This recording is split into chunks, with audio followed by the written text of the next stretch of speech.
A 23-year-old rookie draws a diagram on the locker room whiteboard and says, out loud, to no one in the room. She watches you like a problem she hasn't decided how to solve yet. The room goes absolutely silent. Every professional athlete in it pretends she heard nothing. But I heard it.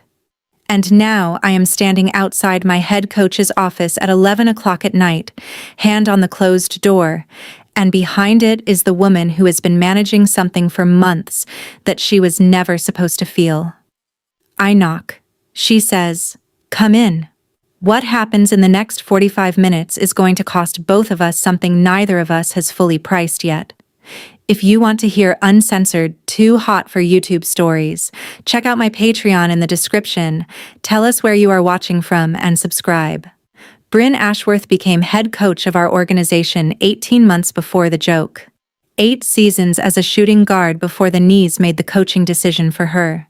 She brought to the coaching box what she had brought to every important moment of her playing career: the absolute refusal to be rattled. I had never seen her rattled. I had seen her lose games and not blink. Stand in front of sports media for 40 minutes after our worst game of the season and say nothing she would regret.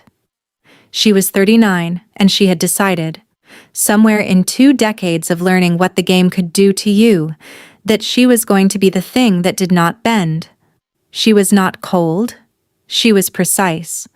Which looks like cold from a distance the way a surgeon's stillness looks like indifference until you understand what they are actually doing.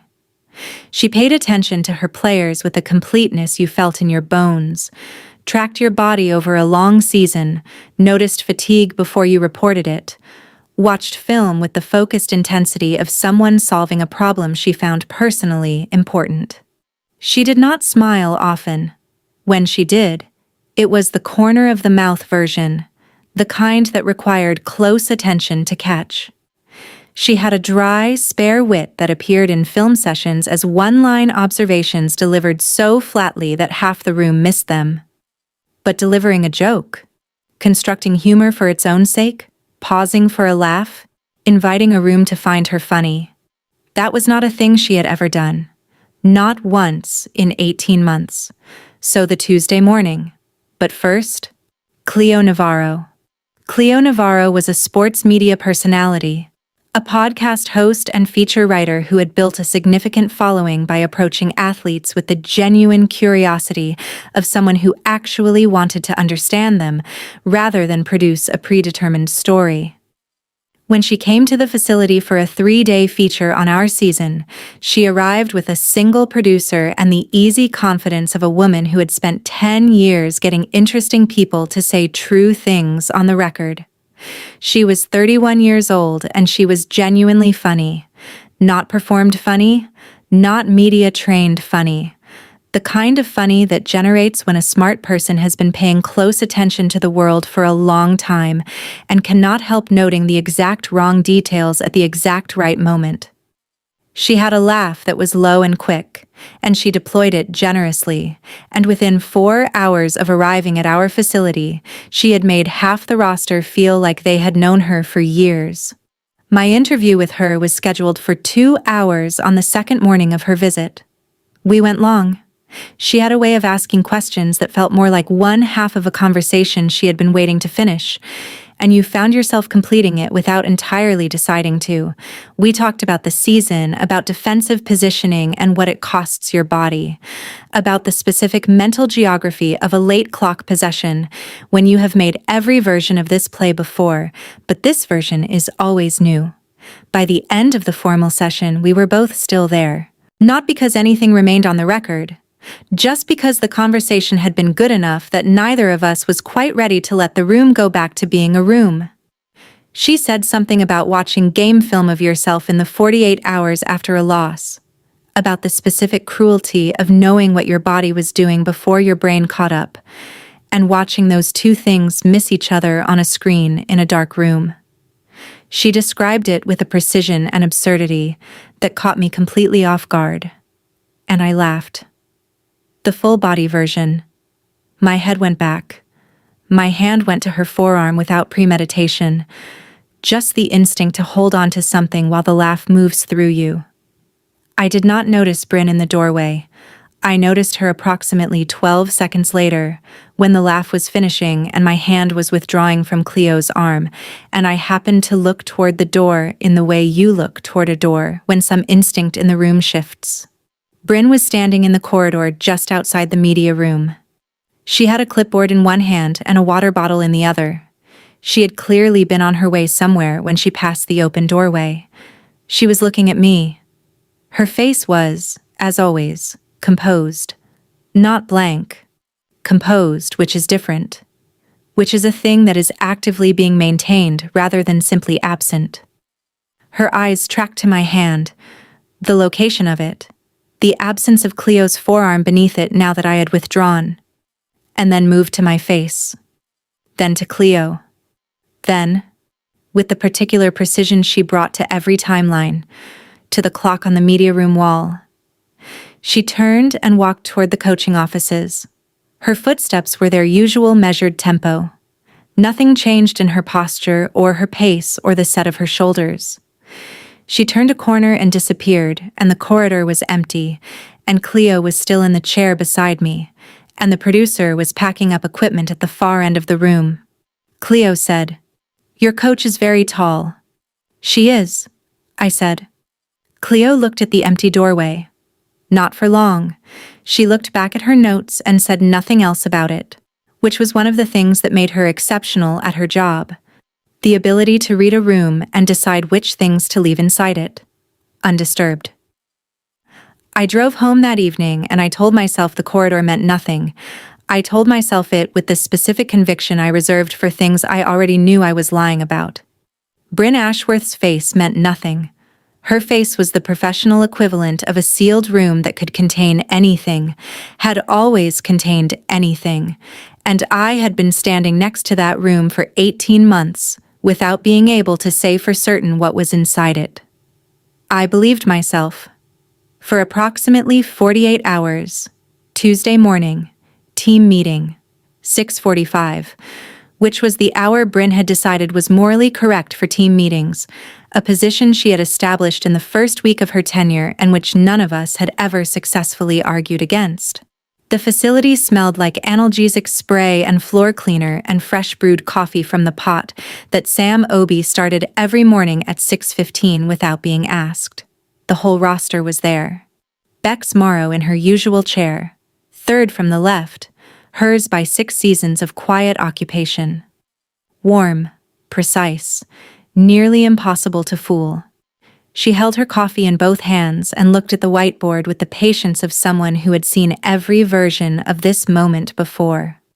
Prue Kai was cross-legged on the floor near the whiteboard, 23 years old and going to be excellent in approximately 3 years, which she knew, and which made her slightly unbearable in the specific way that young players who are right about themselves always are. Sam Obie, our assistant coach, stood near the door with her clipboard, which was where she always stood.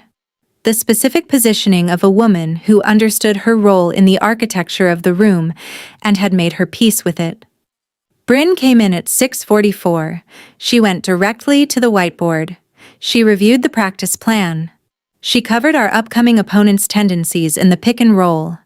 She talked through our second unit's defensive shell and why it had been leaking on weak side rotations for 3 consecutive games, and what the correction looked like, and why it needed to happen before Thursday. And then she paused. It was a different pause from her usual pauses. Her usual pauses were the silence of someone deciding between 2 precisely equivalent words. This pause had a different quality. The pause of someone who had prepared something and was now retrieving it from where it had been stored. She said, "I read something this week that I thought applied to our transition reads. The psychologist Howard Margolis wrote about the gap between knowing a thing and doing a thing. He called it the conviction gap, the distance between understanding a correct action and executing it under pressure. I call it the reason we keep surrendering transition opportunities to teams with significantly less talent than we have." She stopped, and she said, That is also, incidentally, the central dramatic problem of most romantic comedies. The room did not exhale. The room did not do anything, because the room was too busy processing what had just happened to produce any response at all. Bryn Ashworth had just told a joke, a constructed joke, with a setup and a pivot and a pause at the end where the laugh was supposed to go. Not a dry aside delivered flat. Not an observation that happened to be funny. A joke. Built like a joke. Delivered like one. Prue Kai made a sound somewhere between a laugh and a hiccup and stopped it in her throat with visible effort. Bex looked at the ceiling with the expression of a woman whose theory about something had just been confirmed in a way she had not expected to happen this quickly. Sam Obi wrote something on her clipboard with careful, deliberate strokes. I looked at Bryn. Bryn was already moving on to the next item on the practice plan. Her voice was at exactly its usual register. Her posture was correct. Her eyes were tracking the whiteboard with the same focused attention she brought to every coaching session. Nothing on her face acknowledged that she had done anything outside the ordinary range of her behavior, because nothing on Bryn Ashworth's face ever acknowledged anything she had decided it should not acknowledge. The meeting ended. People filed out. Bex fell into step beside me in the hallway. She said, "Did that just happen?" "Something happened," I said. "In 22 years of professional basketball," Bex said, "I have never once heard Bryn Ashworth tell a joke."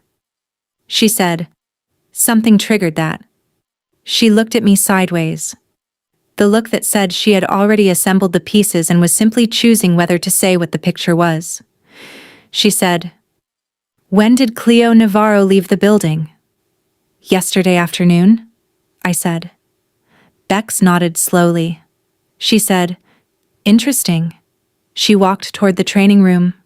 I watched her go and felt, for the first time, that I was not the only person in this building who understood the shape of what was happening. I went to shoot around and did not let myself think about it until I was alone in the parking lot with my keys in my hand. The second joke happened on Thursday. We were in the film room reviewing Phoenix's half-court sets. Bryn was at the projector, talking through a particular cross-screen action and the specific half-second window it opened in the defense, and she said, "The correct read comes half a second before the ball handler commits. Half a second is enough to make the right adjustment if you've been tracking their spacing all game. Half a second is also, incidentally, exactly how long most people wait before saying something at a family gathering that they will spend the following 6 months regretting." Another pause. Shorter this time. More confident. The room took a collective breath so unified it was almost inaudible. Prue Kai stared at the projector screen with the fixed intensity of someone who had decided that if she looked directly at the screen, she could not be accused of reacting. Bex took a slow sip of water. Sam Obi was looking at her clipboard at a very specific angle that suggested she was also looking at nothing at all. Bryn moved on to the next clip. I watched her profile. The jaw was set. The posture was correct. The pointer was tracking Phoenix's motion offense with the same precision it always tracked everything. Nothing indicated that she had not, in fact, been making basketball jokes since the beginning of time. I sat in the film room and felt something in the back of my understanding click into place with the specific quiet sound of a thing that has been building for longer than you noticed. The third joke was the one that gave me the full shape of the thing, and it arrived on Friday during the pre-game walkthrough, and it was aimed at me. We were going through defensive matchup assignments for Minnesota. Bryn came to my assignment, their primary ball handler, left-hand dominant, committed to the left on pick-and-roll action upward of 90%, and Bryn said, "Osei stays attached on every screen action. Their guard goes left the overwhelming majority of the time. The remaining percentage is the percentage that wins and loses games, which is also the percentage nobody studies because they've been too busy congratulating themselves on knowing about the overwhelming majority."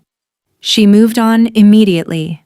The next matchup, the next assignment, the next tactical note delivered with the same even cadence. But I had heard it. The joke was not random. It was specifically constructed around the shape of my defensive weakness, the tendency to trust what I knew and get caught by the exception. Built on my game, built on my instinct, made for me. Delivered in a room full of people who heard only a coaching note. She had made a joke about me specifically, with perfect professional cover. I sat with that for the rest of Friday and the first half of Saturday. Then Bex found me in the equipment room after the afternoon session, and she sat on a storage container with the posture of a woman who had decided something was going to be said and was simply choosing the most efficient sequence of words to say it in. She said, "You know what is happening," I said. "I don't know what you think you know." "I think," Beck said, "that Bryn Ashworth has been managing something for the better part of this season. I think Cleo Navarro's visit applied pressure to the management that the management was not designed to withstand, and I think the resulting output is occurring at a rate of approximately 1.5 jokes per team session, which is unprecedented in recorded history." "That is a very specific diagnostic," I said. "I have been in this league for a long time," Beck said. "I have seen a great many things." I looked at the organized shelving, the labeled bins, the ordered rows of equipment that Bryn had systematized in the first month of her tenure because she had told operations that the physical environment of the team should reflect the professional standards she expected of it. "She barely knows me outside of basketball," I said. Bex made a sound. Not a word. Just a sound. The kind that is its own entire argument. "What?" I said. "She knows," Bex said, "which road cities make your left knee talk. She knows the specific music you listen to before games, because it has been playing through the facility speakers 20 minutes before every home tip-off, and I checked. The playlist was submitted by the coaching staff. The pre-game meal schedule has not had an afternoon start since the first month you were on this roster. The charter departure times were adjusted at the start of this season to give you 90 additional minutes after road games." I stared at her. The equipment room was very quiet. I thought about October, about the first week of the season, the playlists, the flight times, the afternoon meals. I had attributed all of it to standard coaching decisions. I had attributed all of it to the kind of attentive program management that Bryn applied to everything, because she applied it to everything, and attributing it to anything else required me to look at what I was actually looking at, and I had not been ready to look at that. "She told jokes," I said. "It came out quieter than I intended." "She watched stand-up comedy in her office on Saturday night," Beck said. "I know because I heard it through the door when I knocked about the Sunday practice schedule.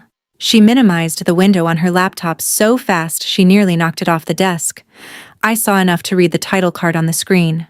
A 40-minute set. She was taking notes. She was taking notes," I said. "She had a legal pad," Beck said. "Yellow." I pressed my palm flat against the nearest storage bin and looked at the middle distance. Beck stood. She moved toward the door with the unhurried authority of a woman who had said what she came to say. She said, at the door, "You are going to have to decide what to do with that?" I said, "What would you do?" Bex looked at me. She had gray starting at her temples and the specific weathered grace of someone who had survived every version of what this sport could produce and had developed. Over those years, the particular clarity that comes from seeing the same patterns recur often enough that you stop being surprised by them and start being honest about them. She said, "I would stop pretending I hadn't noticed. It is genuinely difficult to watch two people work this hard at not seeing each other." She left. I sat on the storage container and thought about yellow legal pads. She had spent Saturday night watching a 40-minute stand-up set. Taking notes. Because Cleo Navarro had made me laugh in the media room, and something in the precise internal management system of Bryn Ashworth had been disturbed by the sight of it, and her response was to go home and study comedy the same way she studied defensive schemes, with total focus, documentation, the serious and methodical attention she brought to every problem she decided was worth solving. I thought about the playlists, the flight times, 18 months of the most attentive coaching of my professional career, and the specific quality of attention that is professional, and the other quality running alongside it that cannot be made professional, no matter how precisely it is contained. I thought, she made a joke about romantic comedies 3 days before I figured out that she was in one. The following Wednesday, at the end of our afternoon walkthrough, Bryn asked me to stay. Stay after. Simple. Players stayed after all the time for individual work, film review, tactical conversations that needed more space than the team session allowed. Staying after was a basketball thing. I stayed. The facility cleared. Sam Obi was the last person out, pausing at the doorway to tell Bryn she would be in her office if she was needed, which she delivered with the professional neutrality of a woman who had been an assistant coach for long enough to have developed a complete and functional system of not knowing things that were not her business to know. The gym went quiet. The particular resonance of a large space after hours, the mechanical hum of the building systems, the specific stillness of a room that has been full of bodies and is now only holding the memory of them. Bryn was at the whiteboard. She was writing. She finished, capped the marker, and turned around. She said, "Your weak side rotation has been slow for 3 games." "I know," I said. She said, "You are reading the ball handler instead of tracking the off-ball movement. By the time the screen action develops, you are already a half step late." I said, "I know." She said, "We can fix it." I said, "I know. Is that what you asked me to stay for?" A pause, the kind she produced when the real question had been asked, and the professional answer and the real answer were occupying the same space simultaneously, and she was calculating which one the room required. She turned back to the whiteboard. She started a diagram, the half-court setup, the screen action, the defensive rotation, the correct position drawn with precise, unhurried strokes. She drew it the way she drew everything. Committed, complete. The kind of diagram that answers its own question before you finish reading it. She said, "Your rotation puts you here. Where you need to be is here." I walked to the whiteboard. I stood beside her. The gym smelled like rubber and chalk, and the faint cedar of the floor polish they used on home game days. She was pointing with the marker. The diagram was accurate. The correction was real. There was legitimate basketball in this room. There was also something else in this room, and it had been here since the walkthrough ended, and it was using the whiteboard as the only cover story it had. I said, "Why did you tell a joke on Tuesday?" The marker stilled. I said, "Team meeting, Tuesday morning, the conviction gap, the romantic comedies." She said, "The Margolis reference was a framing device to—" "That was the setup," I said. "The romantic comedies were the joke." A silence that had its own texture. The building hummed. Somewhere above us, an HVAC system cycled through its interval. She said, "I was using humor to make the point more memorable." "That is a coaching answer," I said. "It is also an accurate answer." I turned to look at her. She was looking at the whiteboard. The jaw was set. The shoulders were correct. Everything about her was the version she brought to every difficult room. The composure that was genuine, that lived in her body rather than being performed over it. But there was something in the room that was not the whiteboard. I said, "Thursday. Film room. The half second before you say the thing you'll regret for 6 months." She said nothing. I said, "Friday. The 90% you know versus the 10% that actually decides things." Silence. I said, "That last one was specifically about me." She set the marker in the tray. One precise, deliberate motion. She said, "It was a coaching note with an illustrative example." I said, "Bryn." She looked at me. I said, "Where did you find the stand-up special?" The gym was the quietest room I had ever stood in. Bryn said, I don't know what you're referring to, I said. Saturday night. Your office. Yellow legal pad. Bex heard the audio through the door. The silence that followed was long enough that the HVAC system completed another cycle. Long enough that the amber of the overhead lights seemed to press in slightly at the edges. She said, Bex is observant. Bex is accurate, I said. She turned away from the whiteboard. She moved to the far side of the gym, toward the baseline, not retreating from me specifically, just the motion of someone who needed more room than the whiteboard wall allowed. She stood with her arms folded behind her back, looking at the far basket, and the angle of the overhead lights caught the silver of her watch on her right wrist. She said, You are correct that the defensive rotation was not the sole reason I asked you to stay. I waited. She said, I have been noticing, over the past several weeks, that my attention in certain situations has not been proportional to the situation's demands. I said nothing. She said, Cleo Navarro's visit clarified something that I had been managing successfully before it. I said, What was it managing? She looked at the far basket. The far basket was not going to answer her, and she knew it. And she kept looking at it anyway. She said, The awareness that I have been more attentive to you than is professionally appropriate. In ways that are not about basketball. The gym was the largest room I had ever stood in, and also the smallest. She said, I made the error of allowing that awareness to inform certain coaching decisions. The jokes were an attempt. She stopped herself. I said, The jokes were an attempt to what? She was still for long enough that I counted my own heartbeats. She said, To give you a reason to laugh that came from me. I stared at her back. The far basket reflected nothing back at either of us.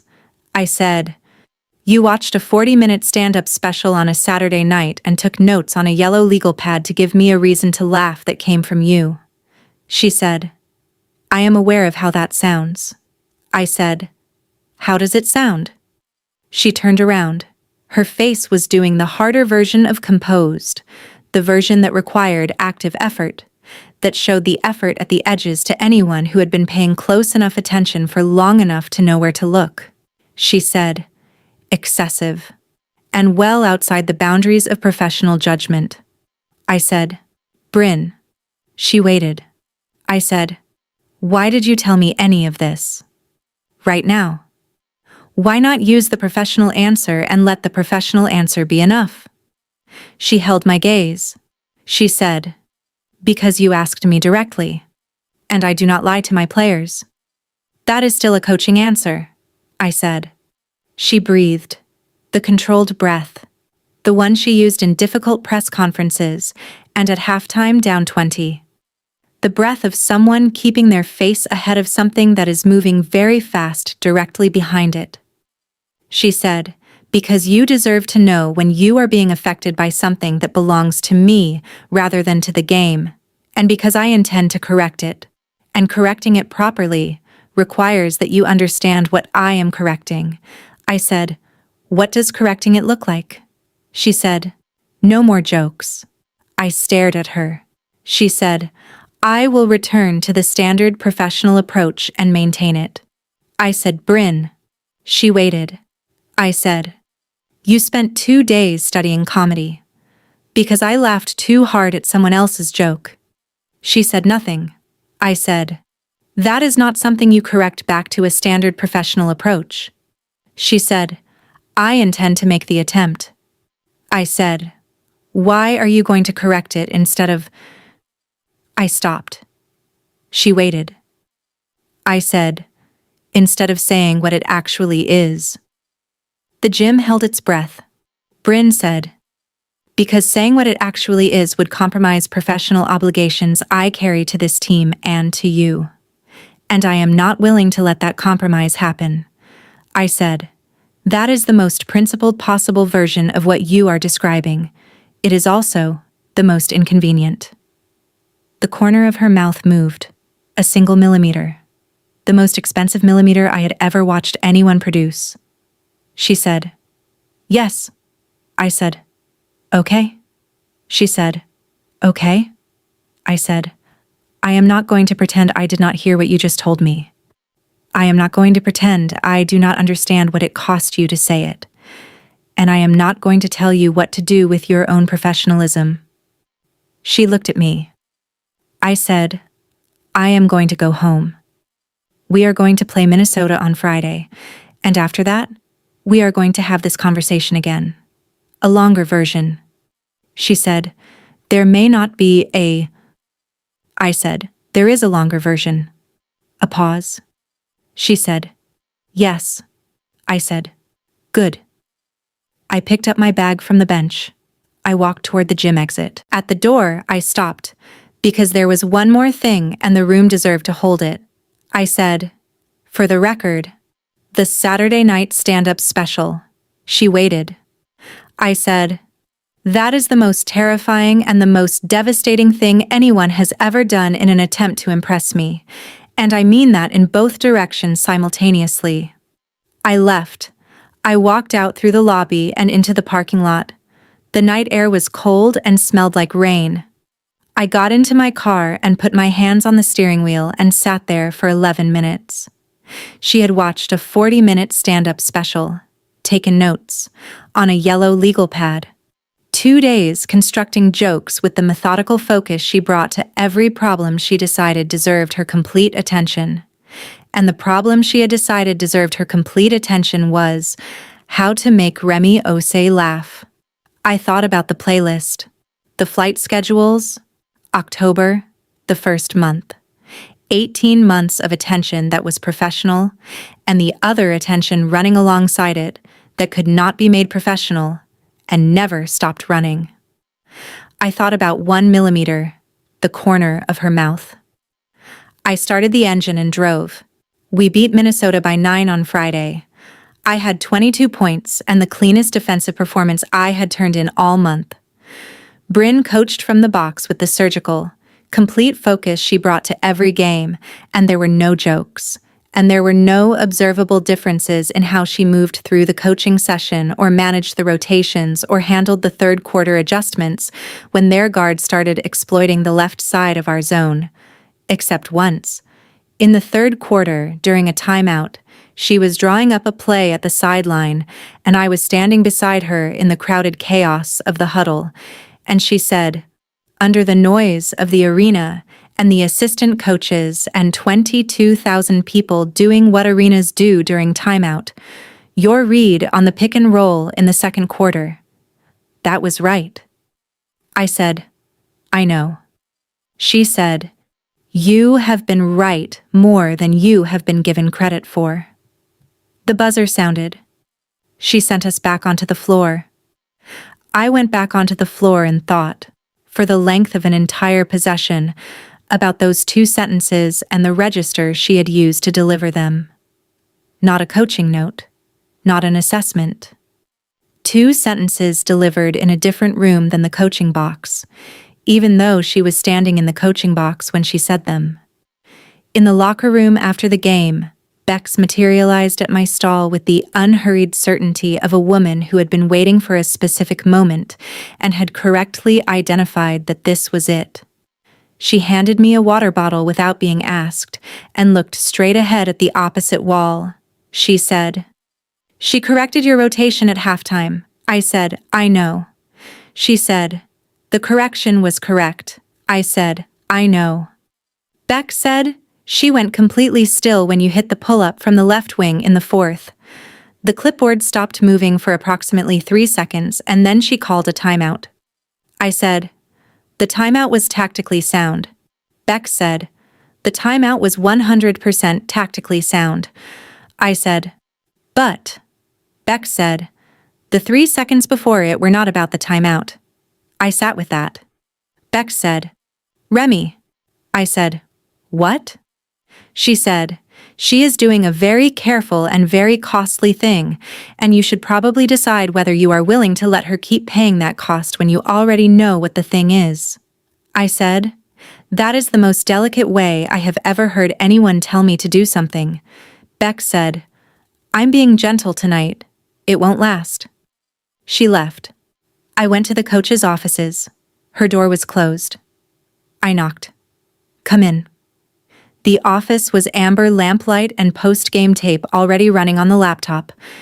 She watched it before she slept, which I knew because of the 11 other things I knew about her that I had not been cataloging consciously and had cataloged completely.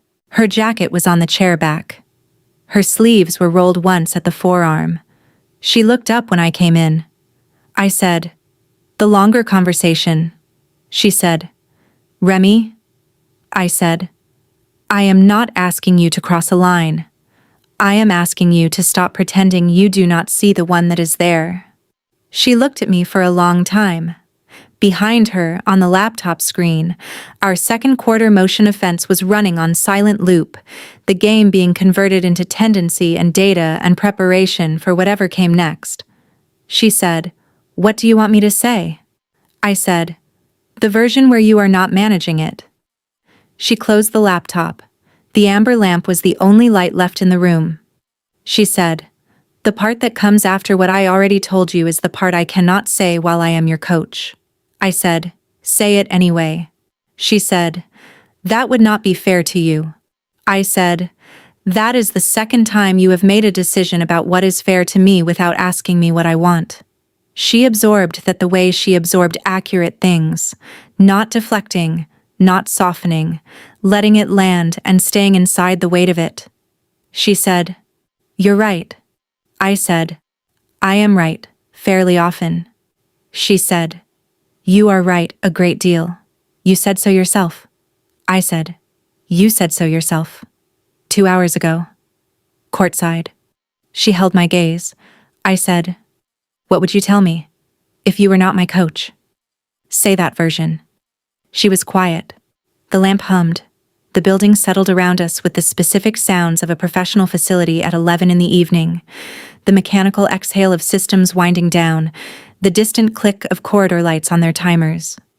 She said, "What I would tell you is that the thing I have been managing since sometime around December has been getting progressively harder to manage, and that the media room on Tuesday applied pressure to the management in a way I was not prepared for and have not been able to repair since.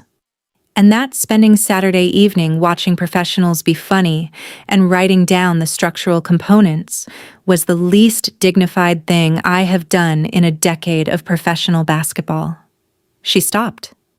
Then she said, "And I am not sure, if I am being honest, that I would take any of it back."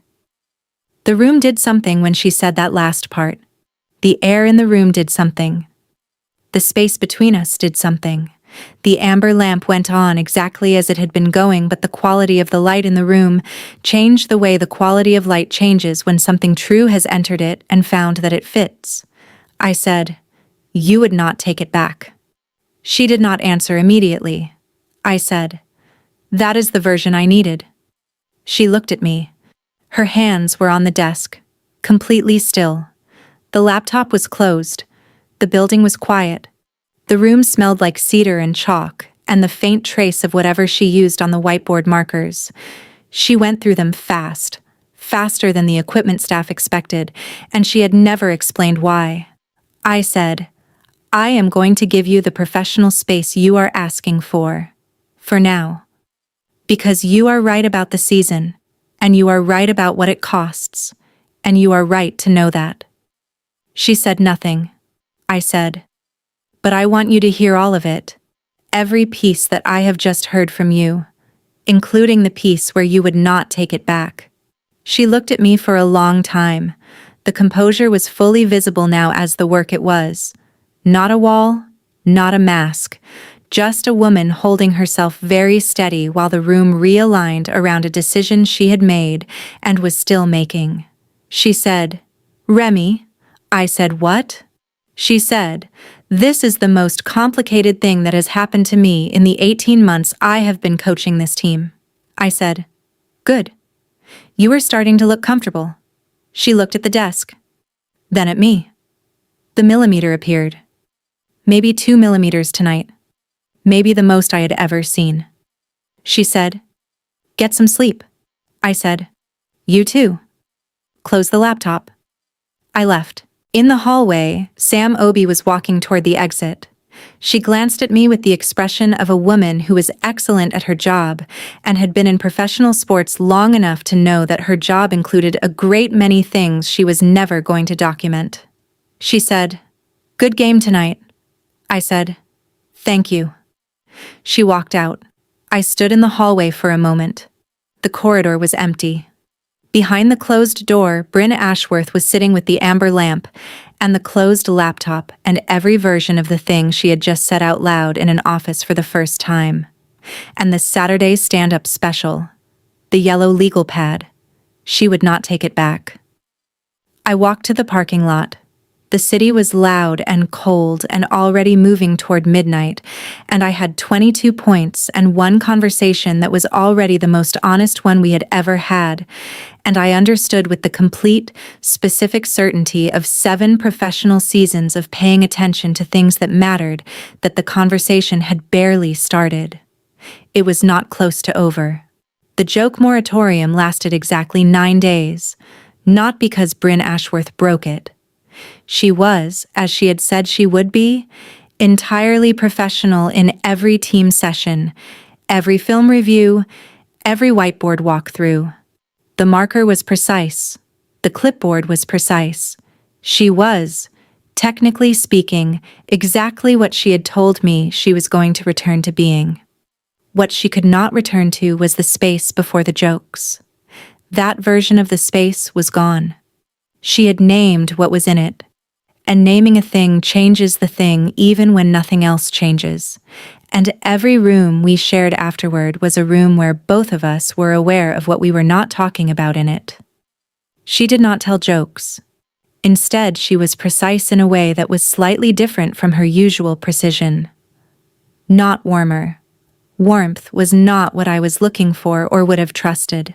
The precision she had always brought to every player was still there, evenly distributed. But there was an additional layer in how she moved through sessions when I was in the room, and that layer was not about the game. She knew where I was.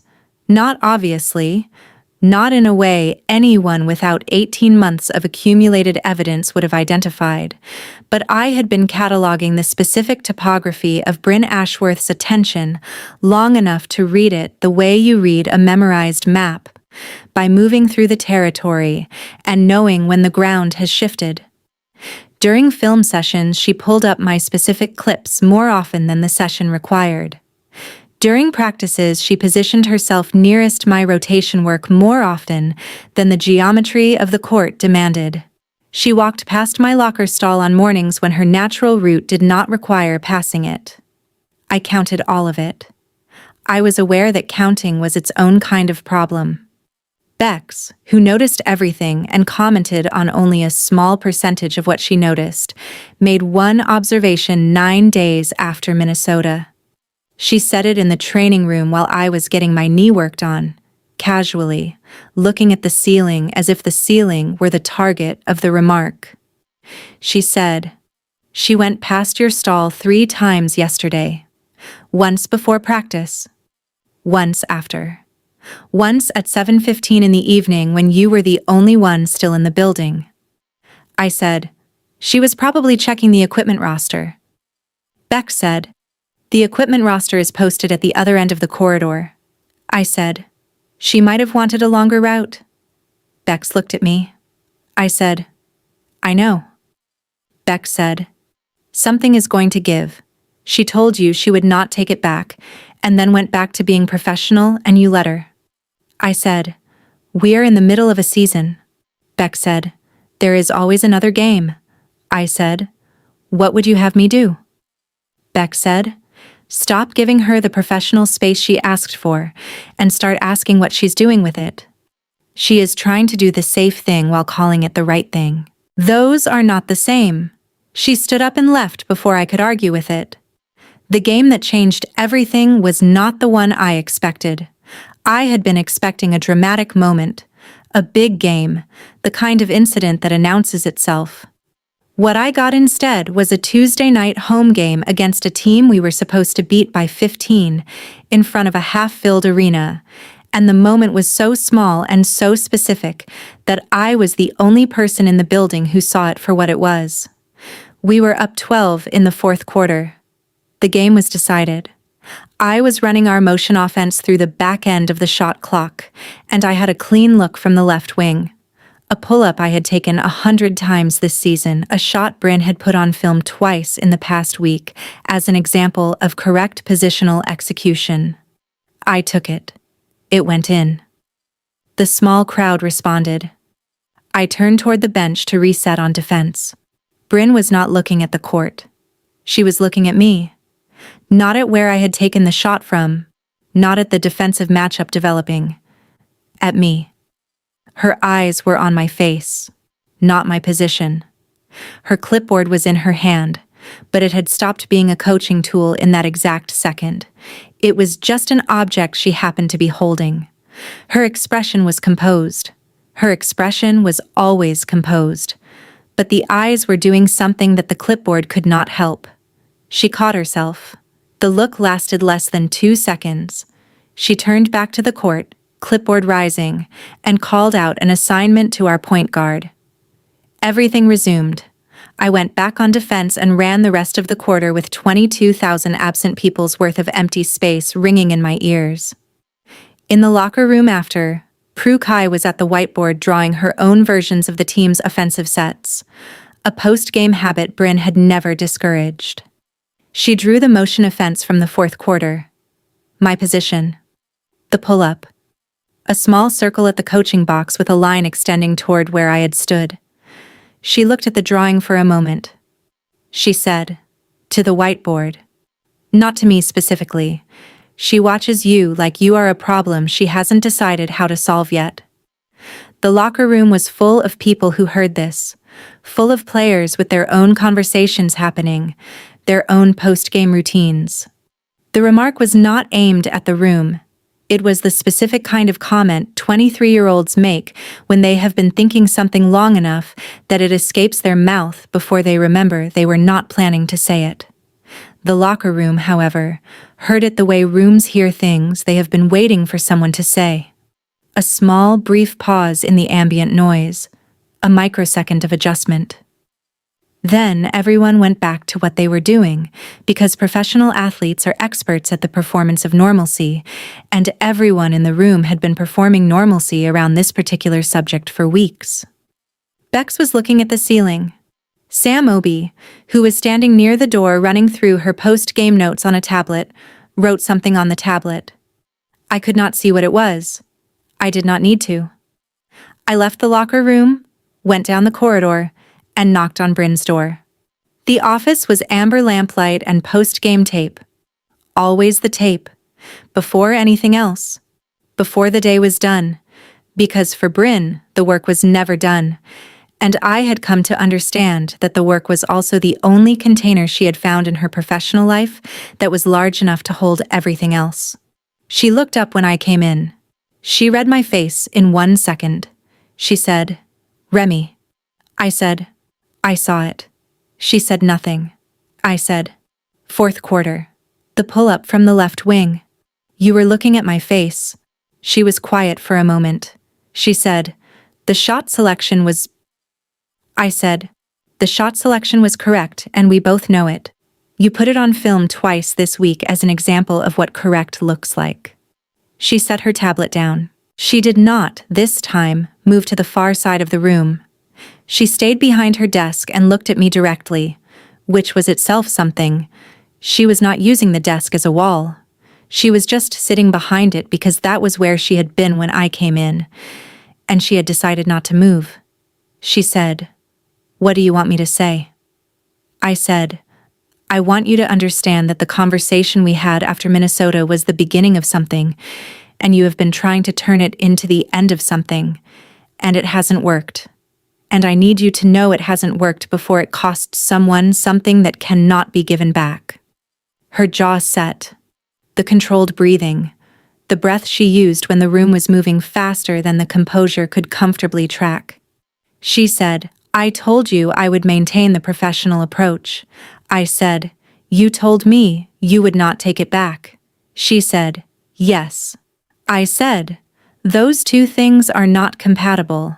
And I think you know they are not compatible, and you have been trying to make them compatible for 9 days, and it is not working. And Prukai noticed from across a locker room. A pause. She said, "What did Pru say?" I said, "That you watch me like a problem you haven't decided how to solve?"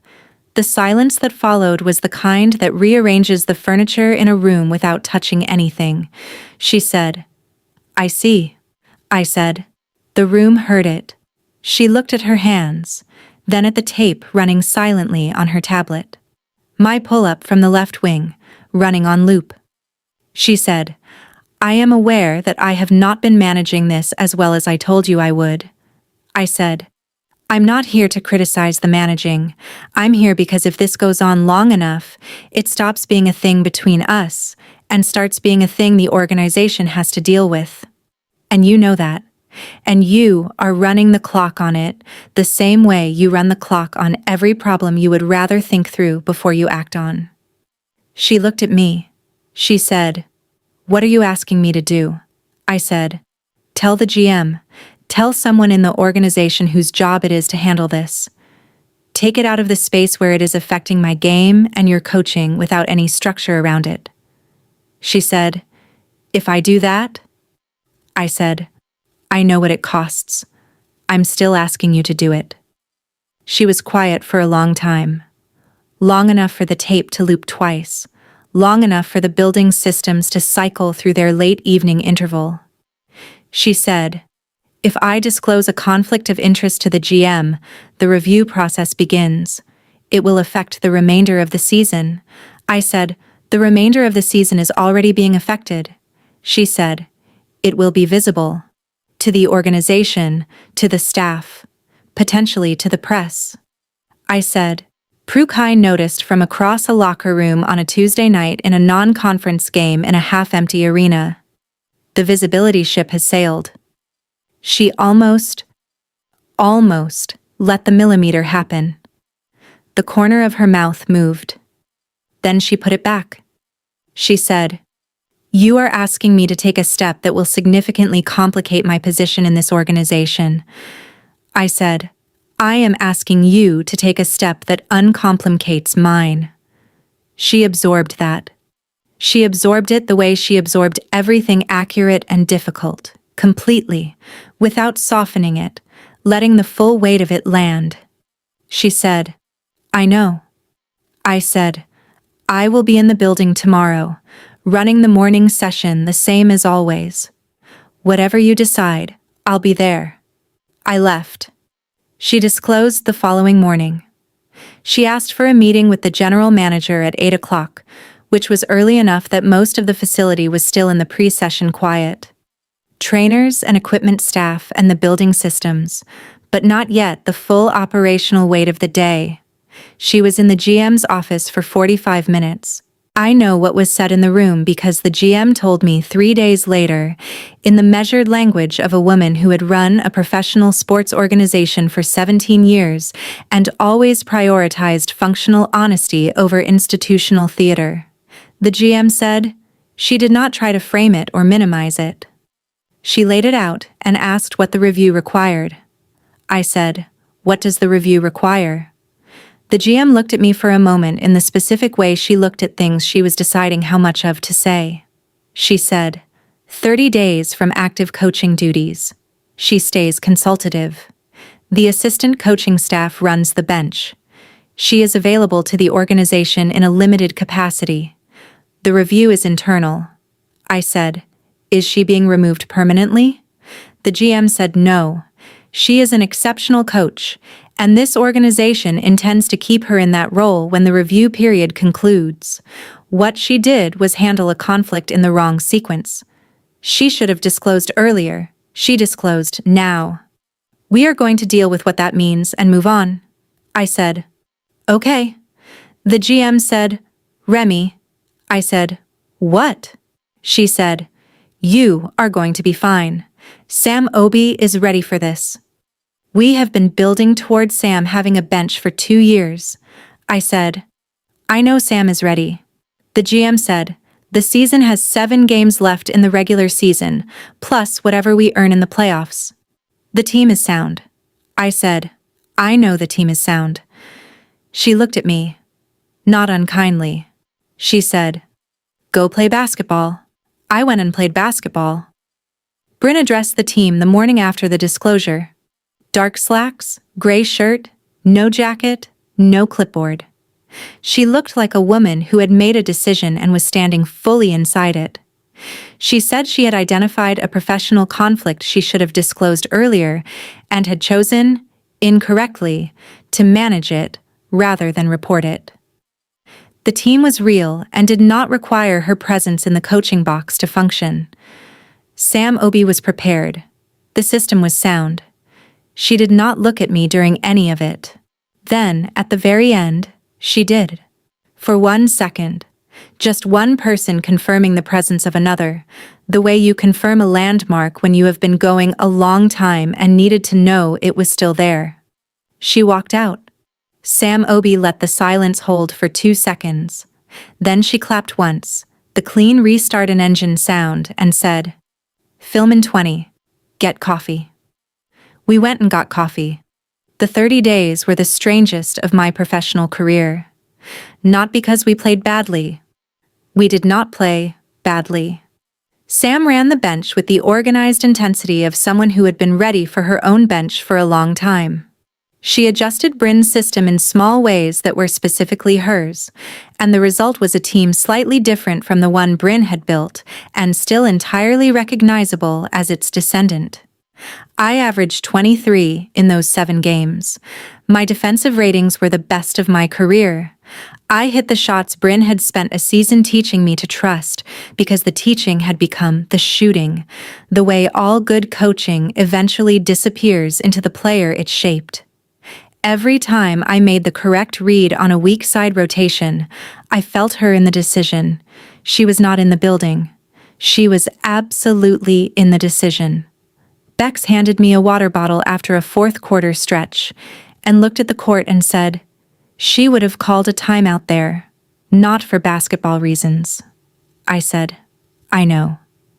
We clinched the 2nd seed in the conference with 2 games to play. Bryn was not in the building for the clinching game. She watched it from her apartment with a yellow legal pad on her knee, still taking notes, which I found out because Sam mentioned it in passing without apparently realizing she was disclosing something the rest of us would find significant. We won the first round in 6 games.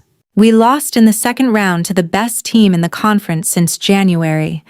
Deeper, more rested, wanted it more that particular week. The wheels came off in Game 5 and Game 6 was a funeral 3,000 miles from home. I played 34 minutes in Game 6. I scored 18 and had 4 assists and 3 turnovers. The specific box score of a player who is in the game all the way and still losing it. When the buzzer sounded, I stood on the court and thought about how endings always feel smaller than the thing that was ending. Sam found me in the locker room after media. She said, you played a good series. I said, not good enough. She said, no. But good. She sat down. She said, she watched every game. She had notes after every game, emailed to the assistant staff the following morning with a note at the top that said these are for the off-season review and not for circulation. I looked at my shoes. Sam said, she sent the game 6 notes at 2:15 in the morning. I have worked with 2 head coaches before Bryn. I have never seen a head coach email detailed game notes at 2:15 in the morning after a playoff elimination. I said, she is thorough.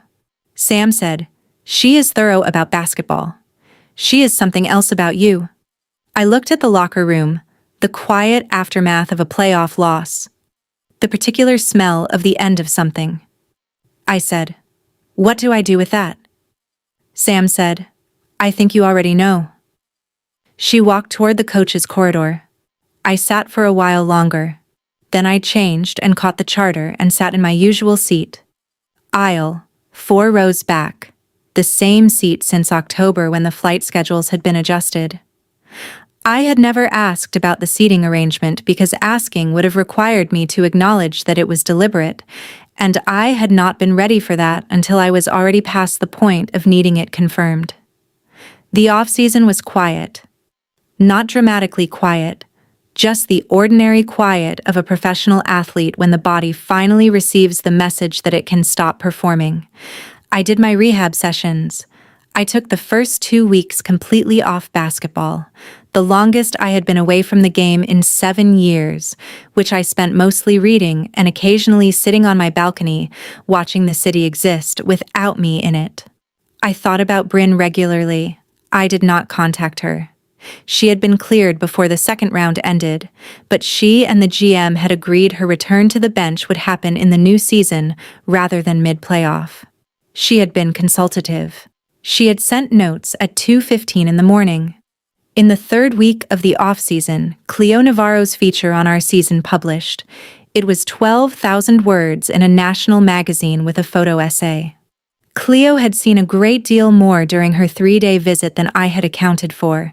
She wrote about the team, about Sam's emergence on the bench, about Beck's with the reverence due a veteran who had been doing something extraordinary quietly for long enough that the extraordinary had started to look ordinary.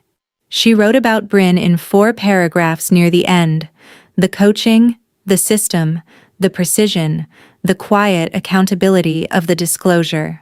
In the last paragraph, a single line about the specific quality of attention that genuine investment produces, and how it differs from professional attention, the way a person watching something they love differs from a person watching something they are responsible for, and how sometimes those two things exist in the same pair of eyes in the same building.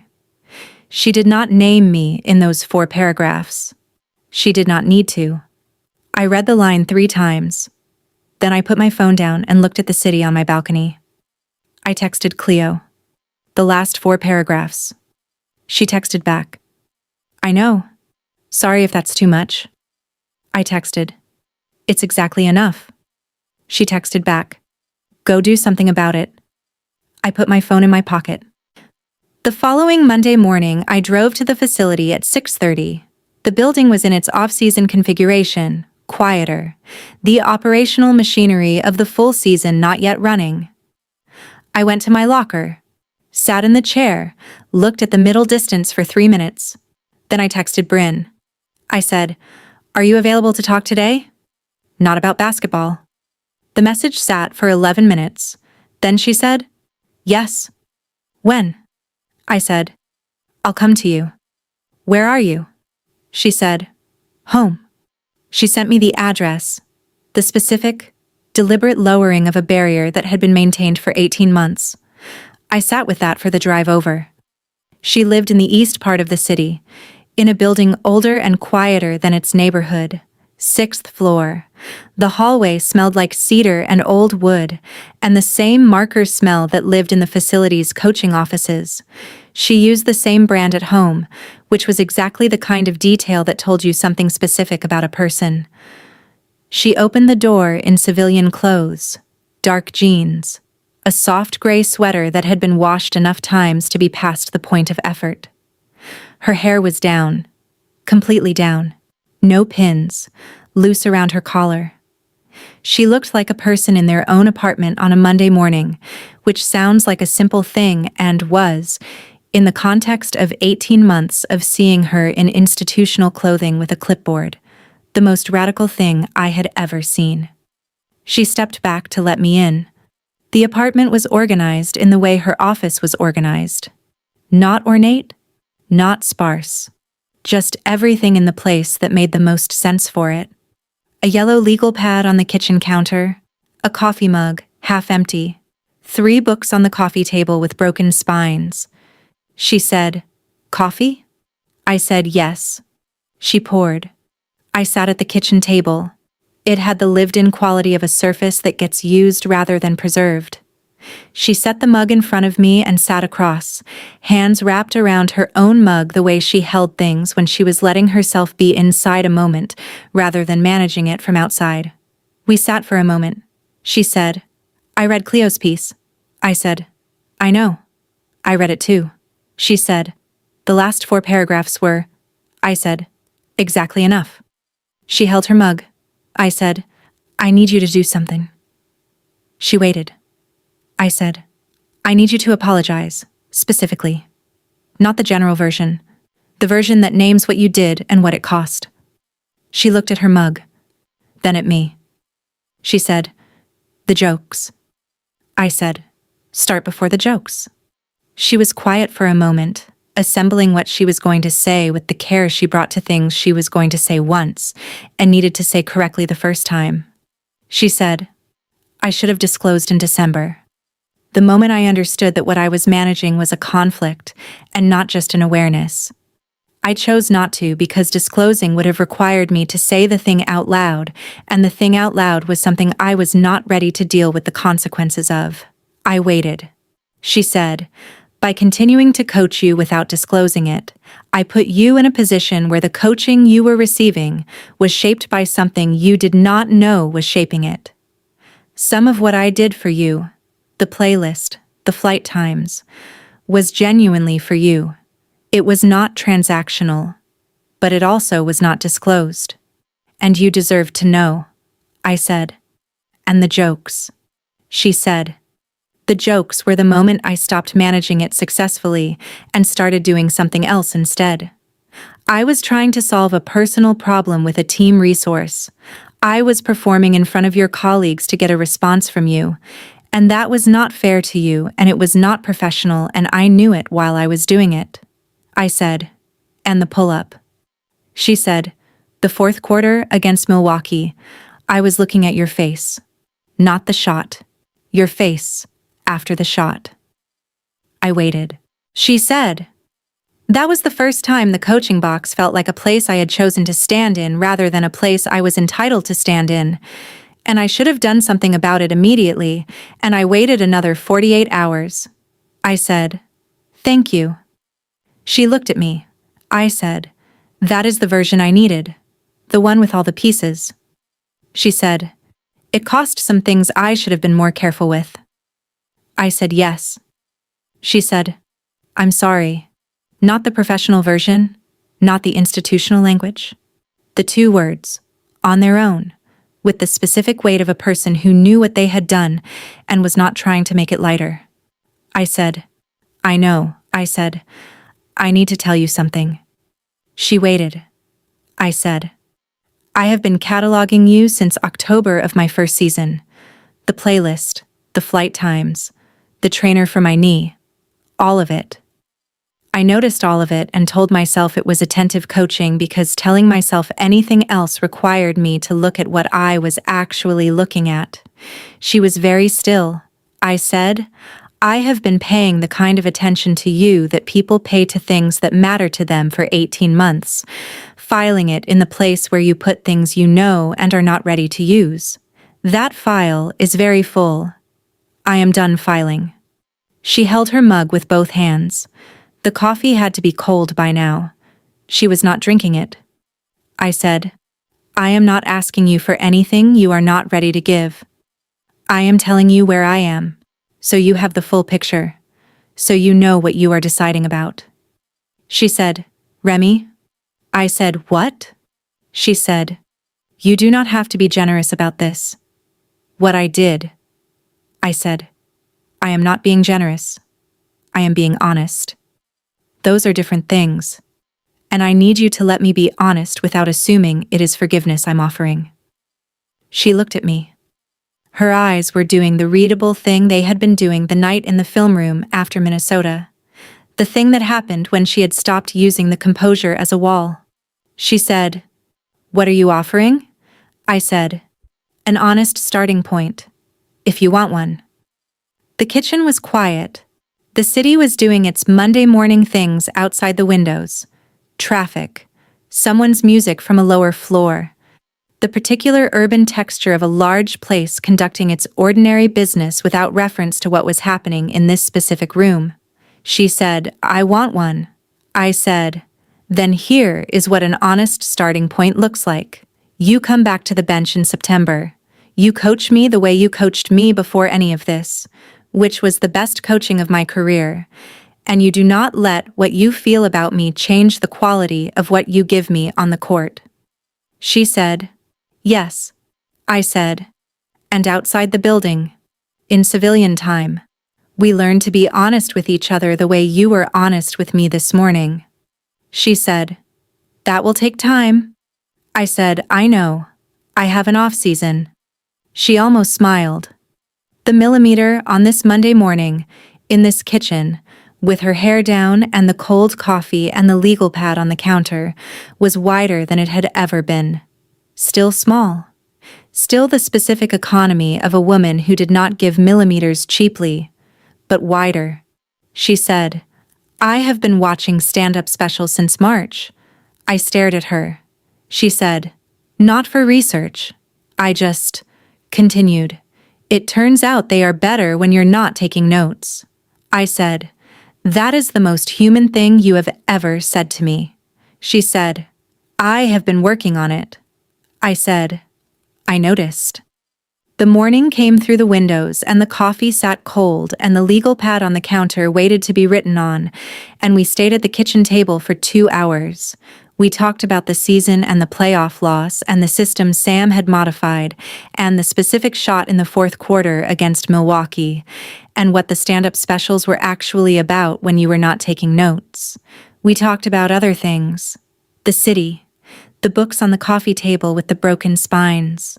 What she had done in the off-season weeks when she was not sending game notes at 2:15 in the morning. When I finally stood up to leave, she walked me to the door. She said, "I'll see you in September." I said, "You will see me before September, when you decide to ask." She looked at me, not the coaching look, just the look of a person standing in their own doorway on a Monday morning with her hair down, deciding something. She said, "Thursday." I said, "Thursday." I walked to the elevator. In the lobby, I stood for a moment, the cedar and marker smell of the hallway still in my nose, thinking about yellow legal pads and the way a playlist sounds when someone else has chosen it for you, and you did not know. Thursday. She texted me at 7 on Thursday morning. "There's a coffee place on the north end of the park. Do you know it?" I said, "I'll find it." She said, "It opens at 7:30. I said, "I'll be there at 7:30. She said, "I'll be there at 7:25. I smiled at my phone. I did not tell her I was smiling at my phone. I would tell her eventually. We had time. She was there when I arrived. Corner table, back to the wall. A person who needed to see the full geometry of a space before she could be comfortable in it. 2 coffees on the table. Mine was exactly right. She had ordered correctly, without being asked. Because she had been paying the kind of attention that people pay to things that matter to them, and she had stopped pretending she didn't. I sat down. She said, "Good morning." I said, "Good morning." We drank coffee. We talked. By the end of the hour, we had covered the off-season conditioning literature, the books on the coffee table, the fact that she had started watching regular-length films on weekend evenings instead of game tape. She said, "I watched a comedy." I said, "And?" She said, "I took notes." I stared at her. She said, "Not on purpose. It is a reflex. I am working on the reflex." I said, "You are going to have to let me know when you break the reflex. I want to mark the occasion." The corner of her mouth. The millimeter. 2 millimeters. In the morning light of a coffee shop on a Thursday, with the park visible through the windows and the city going about its ordinary business, 2 millimeters was a generous and specific thing. She said, "I will let you know." We left together. On the pavement outside, she put her hands in her pockets. The gesture she used when she was allowing herself to simply stand somewhere without managing the standing. We went the same direction because the park was the same direction for both of us, and neither of us pointed this out. We walked for 20 minutes. When the paths diverged, she said, "Same time next week?" I said, "Same time next week." And Bryn, "The notes are okay." "I don't mind the notes. I don't want you to stop." She was quiet for a moment. She said, I've been paying attention since the fourth game of your first season. You made a weak side rotation in the third quarter that nobody else on the floor saw the way you saw it, and you were so early on the read that by the time the pass came, you had already been in position for a full second. I said, I remember that game. She said, I don't think you remember that specific possession. I said, I remember you pulling me aside after to say the rotation was right. She said, I pulled you aside because I wanted an excuse to tell you it was right, and I did not have a better one available. I looked at her. The park light was doing the thing it does in the morning when the leaves are new, that specific greenish gold that only exists in that particular window of the season, that makes ordinary things look like they have been asked to be their best version. I said, You should have told me sooner. She said, I know. I said, You are going to have to get better at saying things sooner. She said, I am working on it. I said, I know. I've been watching. We stood on the path for a moment. The city went on being the city around us. She looked at me with the expression that was hers, the composure that was real, and the feeling that had stopped living underneath it and had started living in the same place, in the same face, visible to anyone standing close enough to know where to look. She said, May I? I said, Yes. She crossed the small distance between us and touched my jaw first, lightly, the way you touch something you have been considering for a long time and want to confirm is real. Her hand was warm. The contact made my whole body reorganize itself around the fact of it. Then she kissed me. It was not frantic. It was not desperate or hurried or any of the things that desire looks like when it has been waiting too long and finally runs out of patience. It was patient, specific. The kind of kiss that is the product of careful and prolonged attention, that knows what it is doing because it has been working toward this particular moment since a Monday in September, when a pull-up went in from the left wing and a set of eyes moved to a face instead of the shot. She pulled back. She was still close. She said, I have wanted to do that since the fourth game of your first season. I said, You should have done it sooner. She said, I know. I said, You are going to have to stop being so careful. She said, I am working on that too. I said, You have a lot of things you're working on. She said, I had a very productive off-season. I laughed. The full-body version, the kind she had apparently been trying to generate with 40 minutes of stand-up and a yellow legal pad, and the most earnest and ridiculous commitment to comedic research that anyone had ever brought to a personal crisis. My hand went to her arm, the same way it had gone to Cleo Navarro's forearm in the media room, the same instinct and the same unrehearsed gesture, holding on to something while the laugh moved through. She was watching me laugh. Her face was doing something I had not seen in 18 months. Not composed, exactly. Something that did not have a coaching word for it. The expression of a woman watching the specific thing she spent a yellow legal pad's worth of effort trying to produce, finally happening, without any effort at all. I said, Tell me one. She said, What? I said, Tell me one of the jokes. From the special. She said, I don't remember them. I said, Yes, you do. You took notes. She said, I burned the notes. I stared at her. She said, The legal pad. In her apartment. She met my eyes. She held them. She did not look away.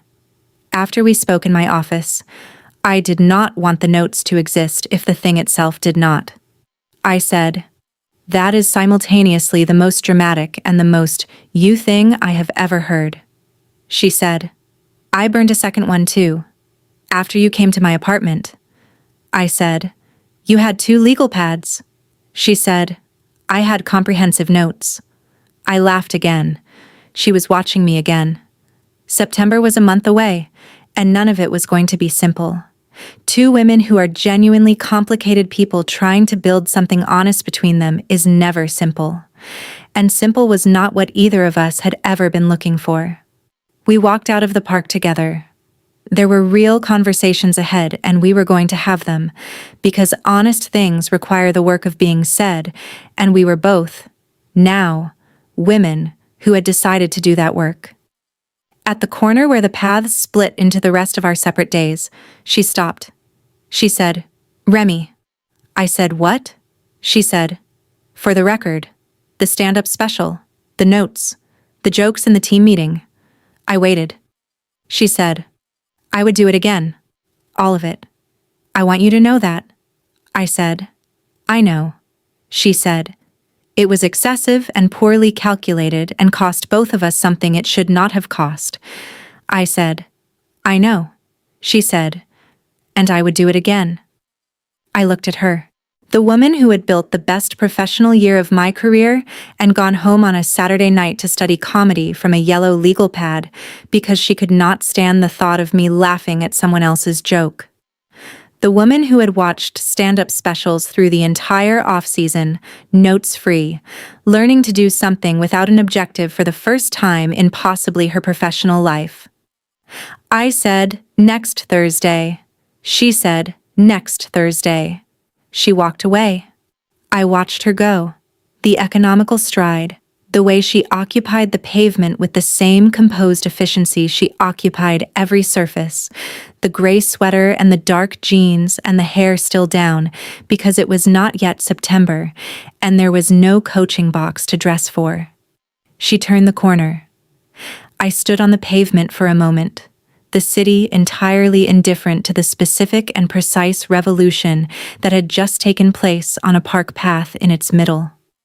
I thought about the playlist, the notes she burned, the second legal pad, the comprehensive notes, the fourth game of my first season, and a pair of gray eyes tracking a defensive read instead of the shot, and 18 months of paying attention that had looked like a great many other things until it finally looked like itself.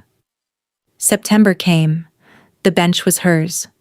She walked into the first team session of the new season, and the room reorganized itself around her certainty the way rooms always did.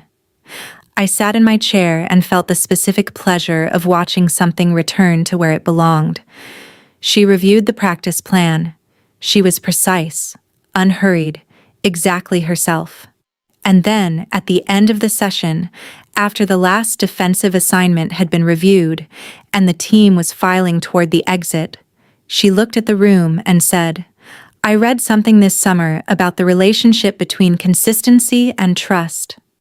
The researchers' argument was that trust is not built in the moments when things are easy. It is built in the moments when they are not, and someone shows up anyway." She capped the marker. She said, "That is also, incidentally, the plot of every story worth reading." The room did not exhale. The room never exhaled the first time she did something unprecedented. The room absorbed it, the way it absorbed everything she gave it. Prue Kai looked at the ceiling. Bex looked at her coffee with a very careful expression. Sam Obi wrote something on her clipboard. I looked at Bryn. She looked at me. 1 millimeter. Maybe 3.